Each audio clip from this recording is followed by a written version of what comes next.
अधिवेशन होगापाई नवेम्बर 1 तारिख दिन परमिशन राज्य सरकार को तरफ डीसीपी पुलिस कटक देते माने फ्लिमसी ग्राउंड रे ताकू उड्र कर 2.5 कोटी 3 कोटी टका से खर्च कर सारी ताकू गोटे एभली सुपरिकल्पित षड्यंत्र करा जायछि जे SC ST OBC which is around 90% of the population से वर्गर लोक मानकर जो माने चाकरी बाकरी करिसथि से तक निज समस्या ऊपर डिस्कशन करेंगे। ऑल इंडिया रु समस्या आसती 2008 मसीह मध्य आमर सेठी से जगह से भेन्यू रे राष्ट्रीय सम्मेलन होता एथर ता सहित भारत मुक्ति मोर्चार 15तम राष्ट्रीय अधिवेशन होगापाई जाउछि इरेस्पेक्टिव ऑफ पार्टी एफिलिएशन समस्त को इनविटेशन जाइछि आपको कौन से ग्राउंड रे बंद करबा दरकार नहीं। Article 19 gives the right constitutional right of everybody जी जेकोसी संगठन हो if they are not माने doing something undemocratic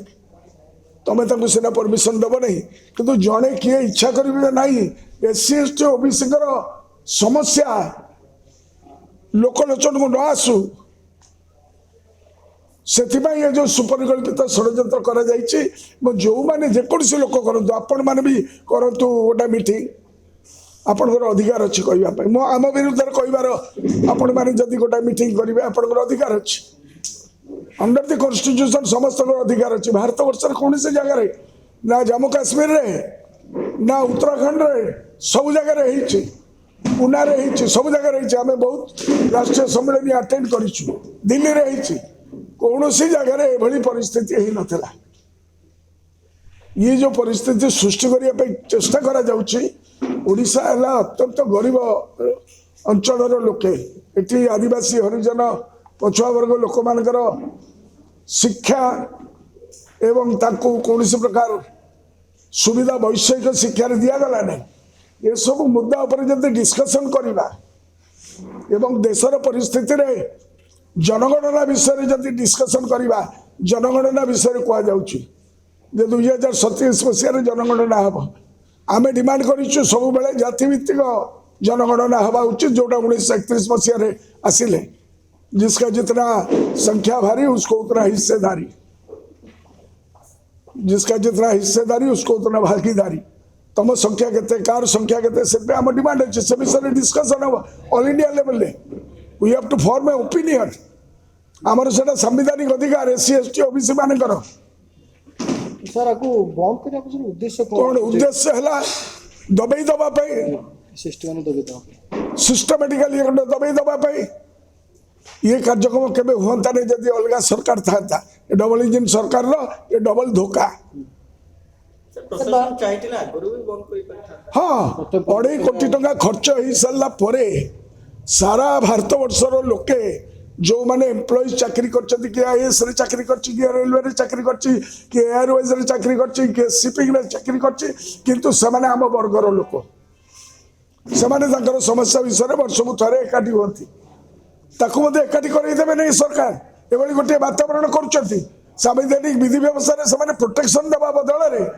आपको थ्रट कर थ्रटल कर बर्दाश्त करूँ आगे प्रतिवाद करूँ शांतिपूर्ण उपाय एससी एसटी ओबीसी मैंने आम जनइबू सरकार गोटे एससी एसटी ओबीसी विरोधी ये किमी रका जरा करूछंती ओबीसी रिजर्वेशन दिया जाऊ ओबीसी मान कार्यक्रम करा जाऊ ताको बड़ नेता माने कहउछंती एपटरे माने एई जिंस करूछंती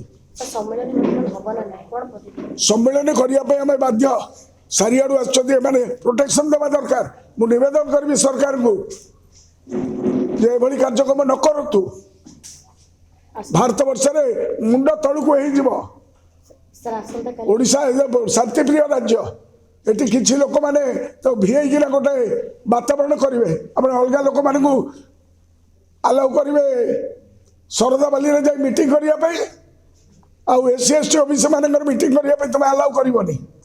आलाउ कर पछ द्वार आसी छुरी मार ये कार्यक्रम ठीक नुहे मु निवेदन करी सरकार को विचार करूँ allow everybody